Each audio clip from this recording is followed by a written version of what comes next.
تو خداوند عالم کیا ارشاد فرماتا ہے؟ یہ دعا بارگاہ الہی میں جب بندہ کرتا ہے تو خدا اس کا جواب بھی دیتا ہے، کیونکہ اس کا وعدہ ہے ادعونی استجب لکم، تم مجھ سے مانگو میں تمہیں عطا کروں گا، میں تمہاری دعاؤں کی قبولیت کو یقینی بنا دوں گا، استجابت دعا کروں گا۔ جب کوئی بندہ، پہلی دعا ہے قرآنی دعا، یہ اہدنا پہلی دعا ہے جس میں بندہ اپنے پروردگار سے صراط مستقیم کی ہدایت طلب کرتا ہے۔ تو خدا کیا ارشاد فرماتا ہے اس کے جواب میں؟ ھذا لعبدی وَلِعَبْدِي مَا سَأَلَ، یہ میرے بندے کے لیے ہے یہ سب کچھ،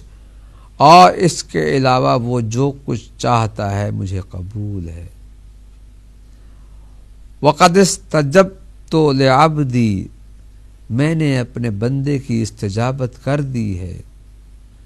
میں نے اپنے بندے کی دعا قبول کر لی ہے۔ وَأَعْطَيْتُهُ ما آمل وآمنته مما منه وجل،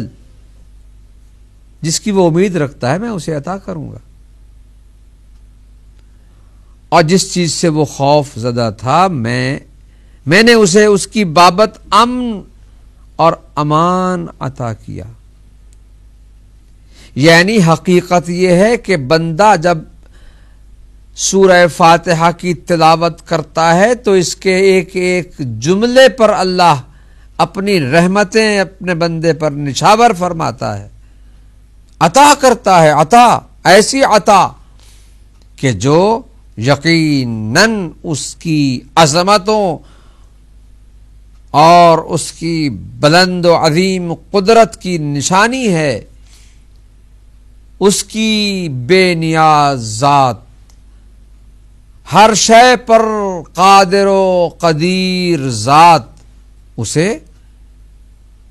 جب بندہ اس سے مانگتا ہے تو پھر اسے عطا کرنے میں کوئی چیز رکاوٹ نہیں بنتی۔ یقیناً اللہ اپنی اس عظمت کے حوالے سے کہ جو اس نے اپنے بندوں پر رواں اور ارزاں رکھی ہوئی ہے، اس کی بنیاد پر اسے ایک ایک جملے پر اپنی عنایات سے نوازتا ہے۔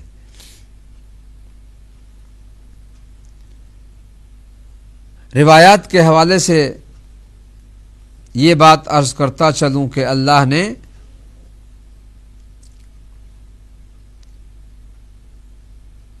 اس سورہ مبارکہ فاتحہ میں جن مطالب کی طرف اپنے بندے کو متوجہ کیا ہے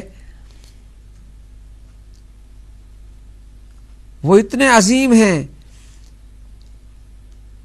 کہ ہم ان